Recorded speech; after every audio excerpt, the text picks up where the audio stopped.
So I'm on this Zoom call yesterday working through a list of core values for what I would call the basketball missionary. This is just a term or a phrase, but the basketball missionary is on a mission. So what is the mission of a coach and a team? And one of the core values is unity through diversity. And in this core value, what is set is where a team that is playing and being coached through the kingdom of God looks like each player's background, gifts, talents, abilities are all honored.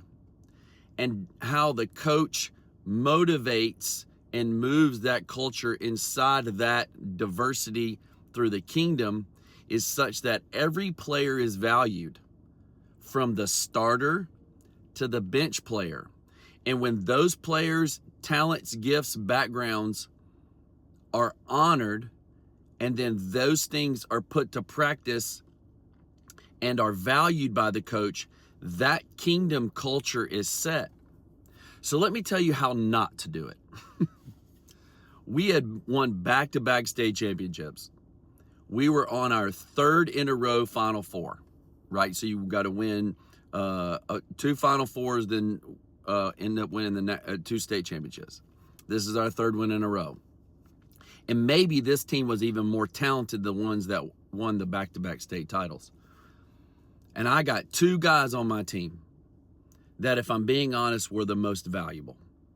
Their personalities, their backgrounds, their talents, but most importantly, their heart for the whole team were the most valuable. I didn't say they were the most talented. I didn't say that they were the most important, but they were the most valuable. They just happened to be my 7 and 8 guy, maybe even 8, 9 guys on the bench. Sometimes they started. So we get to the Final Four game, and I am gripped, right? As I've said in the past, by hating to lose and not loving to win and not loving my team well, and obviously not leading with the kingdom. And I will never forget this the rest of my life. We get to the end of the game, we're going to lose the game to a much better team. And one of the boys' dads yells way from the crowd, "You better give my son some minutes in the state tournament." And I will never forget how I felt. I was broken. I couldn't believe I'd done it. I just didn't pay them any attention.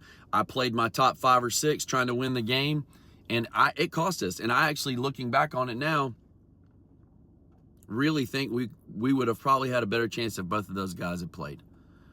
And again, I was so focused on not losing, and I missed the kingdom impact. So I played both of them, played them late. They played great. The game was basically over. And I remember the ride home thinking about how much I hurt for those two guys. That dad had every right to say that. Now, is that the right way to do it? I don't know. I got a kid now. I probably wouldn't do that. But I'm saying that in my heart of hearts, there's tons of grace for that guy. And more importantly, for those kids. And I hurt for them for weeks. And just so happened, we got to go on a senior trip together. And I will never forget, I had prayed and prayed and prayed and asked God to give me an opportunity to apologize to those two kids. And it just incredibly happened. We're in the same place at the same time on this trip with a bunch of people. And it's just me and those two guys. And I wept in front of both of them. And I apologized profusely. And because they're such amazing people, they just brushed it off and loved me just the same. And we are really close now. And by God's grace, we still talk. A lot, actually. I'm very close with them. One of them helped me get a job in college.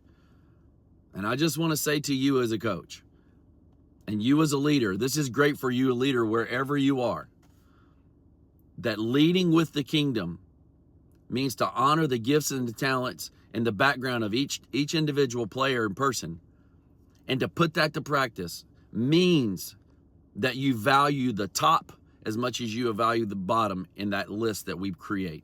That's how we can be better.